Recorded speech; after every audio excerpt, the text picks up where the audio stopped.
世界のみんなとつながろう Bridges across world communities.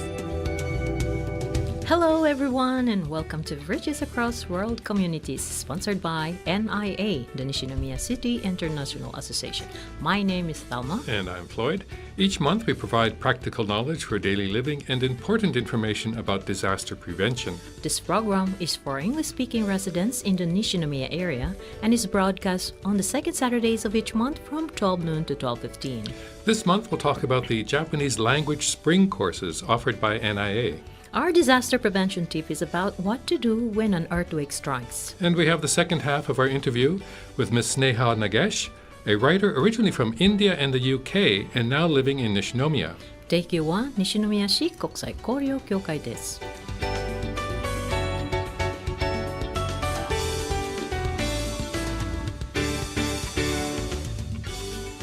Hello, Thelma. I hope you're enjoying our mild spring weather. I sure am, Floyd. Last week we did Hanami with family at Kitaguchi. Yeah. Nice. And how about you, Floyd? Well, Kami and I spent an afternoon under the cherry blossoms at the Kitayama Botanical Garden. It was so relaxing. So, what's our topic for today? Well, let's talk about the Japanese language courses offered by the Nishinomiya City International Association beginning in May. Okay, that's a good idea. NIA offers various Japanese language classes for foreign residents. It's a great way to improve Japanese language skills necessary for daily life. That's right. And these NIA classes include group lessons, one-on-one lessons with a teacher in Nihongo Nakayoshi Hiroba classes for public elementary and junior high school students and their parents. Perhaps we should just focus on the group lessons for today. Okay, and there are 3 types of group lessons available, and they're usually offered twice a year, beginning in the spring and fall, and you can choose the one that best suits your schedule and your Japanese level. The first group lesson is called Japanese Language Course for Foreigners. It starts on May 11th and will be held on Monday evenings from 6:30 to 8 p.m. This is a 10-week course held in a classroom at NIA. This course is offered as elementary and intermediate level lessons, and the fee is 5,000 yen and includes course materials. The second group lesson is called Japanese Language Chat Square for Foreigners, and it starts on May 14th and is held on Thursday mornings from 10:30 a.m. to 12 noon. This is also a 10-week course held in a classroom at NIA. And this course is offered as basic and elementary level lessons, and the fee is 5,000 yen plus 2,000 yen for course materials. And the third group lesson is called Watashi no koto, anata no koto, hanashimashou, which roughly means let's talk and get to know each other. And this class starts on May 10th and is held on Sunday mornings from 10 to 11:30 a.m. This is also a 10-week course held in a classroom at NIA. This course is offered as elementary level lessons only, and the fee is 5,000 yen, including course materials. For more information and details, please visit the NIA website or Facebook pages where information is available in English. Now, the great thing about group lessons is making new connections, not only with your teacher, but also with your fellow students from different countries.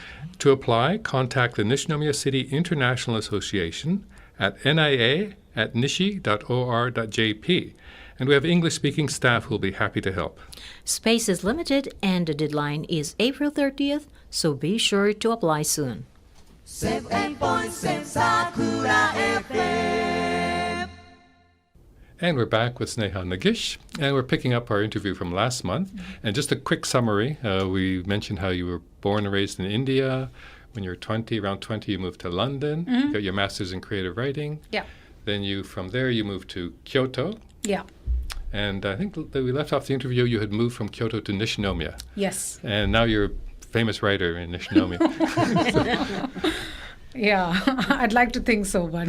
Well, you're a contributing writer for Japan Times, I understand. Yes. And I have to admit, today I spent a lot of time reading a lot of your pieces on your site. What's it? Secrets from Japan, I think. Yes. And just want to tell listeners you can find that by just searching for Sneha Nagesh or Secrets from Japan. Yeah. So tell us a bit about your writing. And Sure. Yeah, so since I've been in Japan, I'm so curious about the places around me. I've been writing a lot about Japan and about places here, but I like to look at the places that I go to through the lens of culture and history. And I do that by the method of walking. So I Yes. walk a lot, and I write about walking in Japan. So a lot of my writing normally focuses on walking and small places, normally in Kansai Okay. in Japan. I just want to say what I found was I've been living here for like 16 years, and I've been to so many of the places you write about, but you're bringing so much more information. I mean, you must be doing tons of research and adding so much detail to these places, which really impresses me, and I think brings the places to life. That's very kind of you. So, Thank so you. how do you do that? Where do you get all this information? Yeah, I try to do. I love research, and I like to do some online, but then a lot of the things that I'm looking for are not always found online. So then I try to make my way to the library in Nishinomiya or in Osaka. Okay. And then spend ages trying to read a Japanese book because it still takes me a long time to read all those kanji. But yeah. still, your Japanese must be quite advanced for you to be able to go and use a library as a resource. Yeah, it's to be honest, it's a way of improving my language skills, because if I didn't do that, I would just stay in my comfort zone. So I try to pick new topics and then write about them, and then find new vocabulary. So when you're doing this, what would be something challenging for you to do now? What would you find challenging or difficult? Oh, I often don't know the exact word in Japanese to look for. Like, say recently I'm researching something about, yesterday we had the anniversary of the Fukushima earthquake yes. disaster. So I was researching about earthquake early warnings, and my next article is about that. But I wanted to look for the theme song that's used for those warnings. But I didn't really know how I could look for this information. So I think if I was a Japanese researcher, I would know the exact words to use, for example, for the earthquake warning or something like that. But for me, it just takes time to beat around the bush a little bit, Right. look at a lot of lateral things, and finally arrive at the insight that I'm looking for. It seems like there's a lot of, just talking about this tone and a composer making this warning sound. You go into every subway station almost, and they seem to have their own little local sound. I know Tokyo has almost every station has their own sound. And Yeah. there was something else I wanted to bring up, and that is, again, after reading a lot of your pieces, my big question is, what did you have for breakfast this morning? Yeah, I write a lot about breakfast. Yeah, I kind of found that. I don't know how many stories are about the toast and the eggs. Yes. And I love breakfast, and today I had French toast and strawberries. So yeah, it was a good good breakfast today. It helps me set the tone of my day, and even on weekdays when I'm working, I try to have a good breakfast. Now, another thing I want to bring up, and I spent I don't know how long today listening to an album that you recommended. Yoshimura was Yes, the Hiroshi composer, and I think Yoshimura. the album was Green. Yes. I'm a big Eno, Steve Reich, Oh, that's wonderful. Philip Glass fan. This just fit right in. I've never heard of him before, so I want to thank you for that. Oh, thank you. But again, I really want to encourage our listeners to check out your site and go through this, because I found that not only are you kind of revealing a lot of things about the places you're visiting, but a lot about yourself, and I think and how you react to these places. Do you find you get kind of involved at that level? Yeah, the artist that you just mentioned, Hiroshi Yoshimura, I really like his music, and I went on a walk in Kobe, and I found that his music was playing in one of the subway stations there. So yeah, it is. When you write, you do write a lot. Even if you're writing about places, you're actually writing personal stories. Yes. You're writing your perspective. So I try to be, I try to think about that when I'm writing. Again, the writing doesn't come across as just a dry explanation of what you're seeing. Again, you're revealing so much of yourself. Thank you. So what else should we talk about here? What do you have coming up? Anything interesting? Or do you plan to even stay in Japan now? Are you getting restless again? You've been here for a while. No, I have. I love living here, and I think from a writing perspective, there's just so many stories. the next article I'm writing about is about earthquakes, but I'd like to just mention a walk that I loved doing in Nishinomiya, which was a walk from Nishinomiya to Kobe. Oh, And it's a long one. It's a long walk. I think I walked more than 21 kilometers. And the reason I did it is because the writer Haruki Murakami Yes. did that walk and wrote an essay about it. He did that walk in 1997.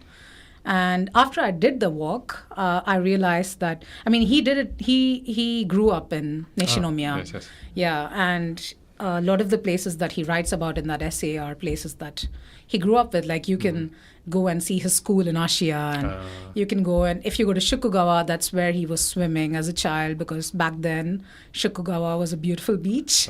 Yes. It's still beautiful now in a different way. He was a big baseball fan too, I think. Yeah, he was a big baseball fan. He went to a baseball match in the middle of that walk. But yeah, after I did the walk, I realized that it was because he wanted to do it because when the earthquake happened in Kobe in 1995, people stopped in Nishinomiya, and then they had to take the train.